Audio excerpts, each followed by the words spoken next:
Shalom teman-teman, hari ini kita akan memuji muliakan nama Tuhan. Ayo kita semuanya bersuka di dalam Tuhan. Ku masuki gerbangnya dengan hati bersyukur, halamannya dengan pujian.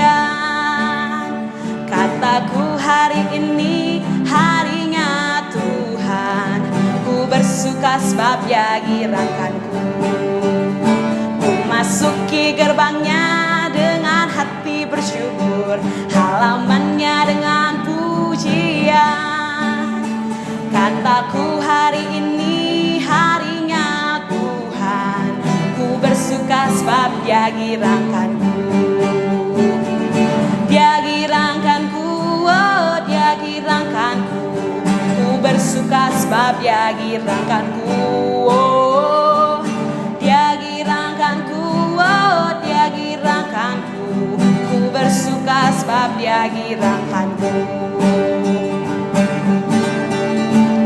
Ku masuki gerbangnya dengan hati bersyukur, halamannya dengan pujian.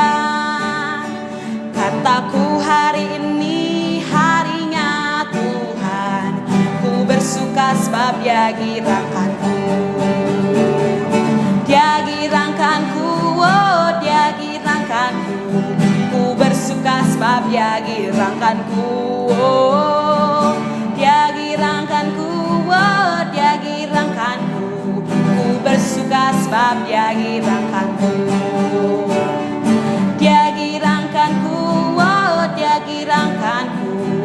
Ku bersuka sebab Dia girakanku, oh Dia girakanku, oh Dia girakanku. Ku bersuka sebab Dia girakanku. Dia girakanku, oh Dia girakanku. Ku bersuka sebab Dia girakanku, oh Dia girakanku, oh Dia girakanku. Ku bersuka sebab Dia girakanku. Come on. Dia girakanku, oh Dia girakanku.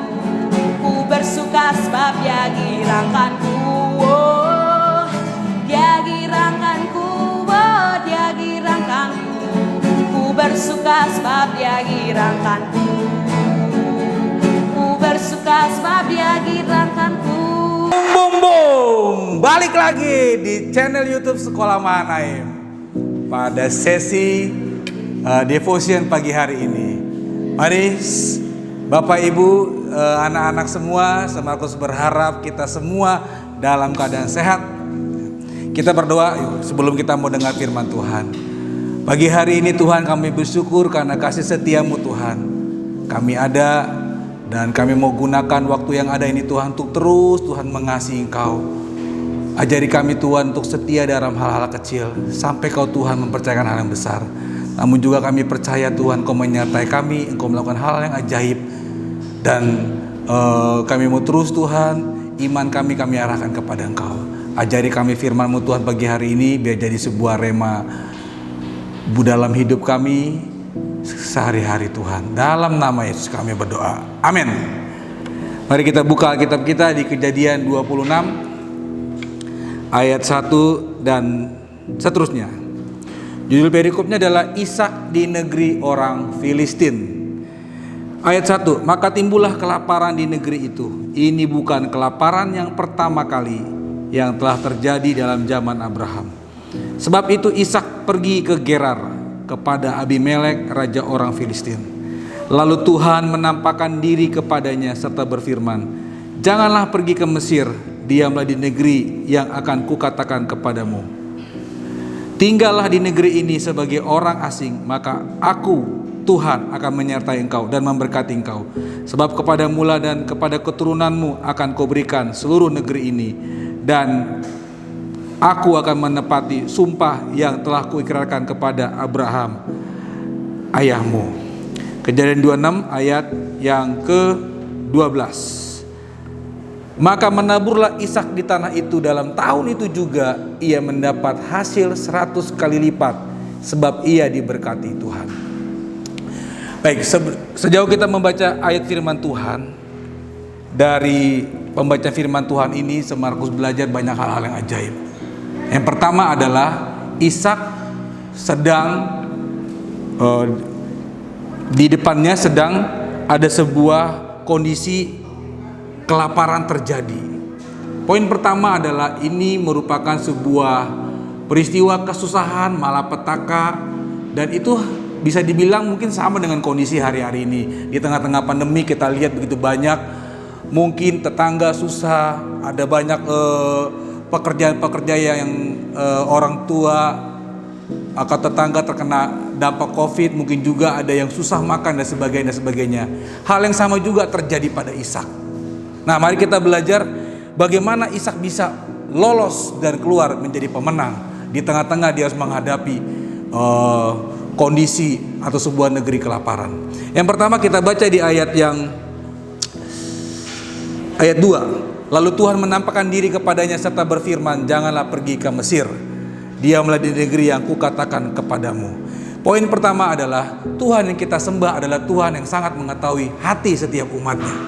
Pada waktu niatan si Ishak mau pergi ke Mesir, kenapa ke Mesir? Karena di Mesir itu begitu banyak makanan kelimpahan, ada sungai Nil, mungkin hari itu yang betul bisa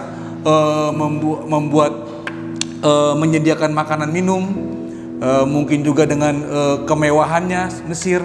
Tapi Tuhan berkata, Ishak, jangan pergi ke Mesir. Tapi apa yang dia buat? Dia pergi ke Gerar, ya, dia ketemu dengan Abimelek, raja orang Filistin. Sekali lagi itu juga daerah terasing. Tuhan selalu sepertinya menantang kita, selalu sepertinya itu merupakan secara pikir manusia hal-hal yang tidak mungkin. Tapi seperti kita tahu tidak ada yang mustahil buat Tuhan.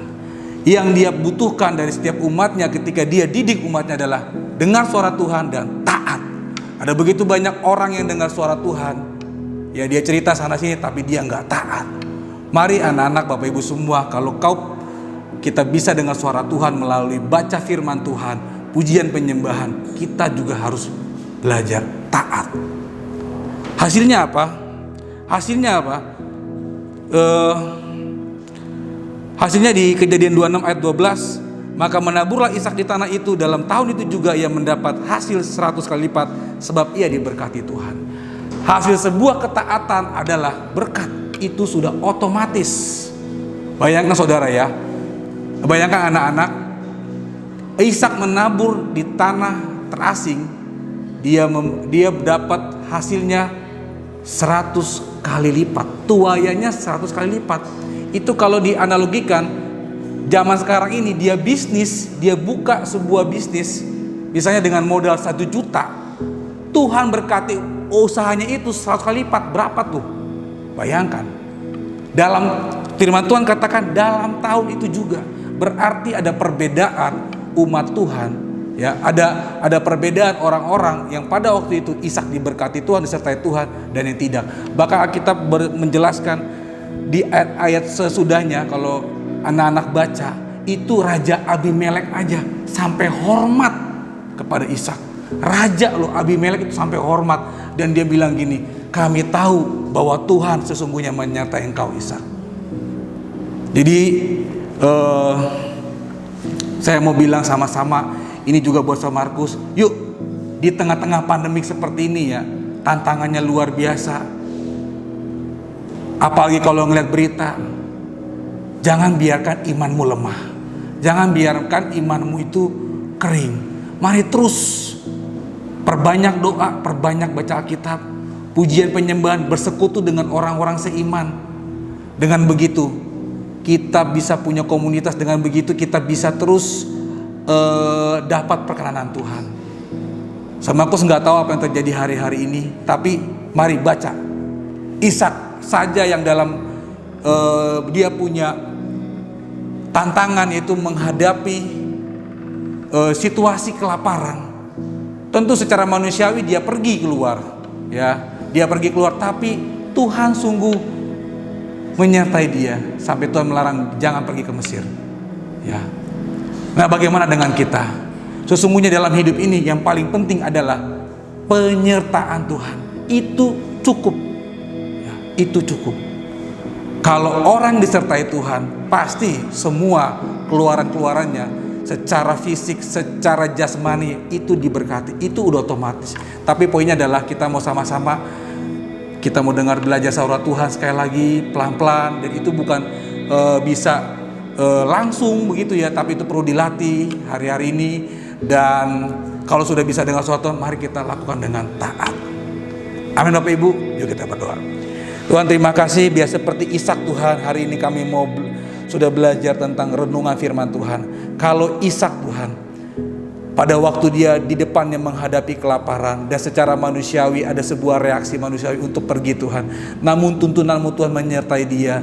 Dan ketika dia taat Tuhan, apa yang dia tabur membuahkan 100 kali lipat. Bukankah ini Tuhan sebuah perjanjian? Cerita Tuhan, bukan cuma cerita, kami mau juga mengalaminya Tuhan. Tolongi kami Tuhan, buat kami bisa menangkap apa yang Kau mau dalam hati kami Tuhan, pribadi lepas pribadi, dan buat kami taat. Karena kami percaya Tuhan, orang-orang yang taat kepada Engkau Tuhan kasih, Tuhan berkati. Terima kasih Tuhan, dalam nama Yesus kami berdoa dan mengucap syukur. Amin.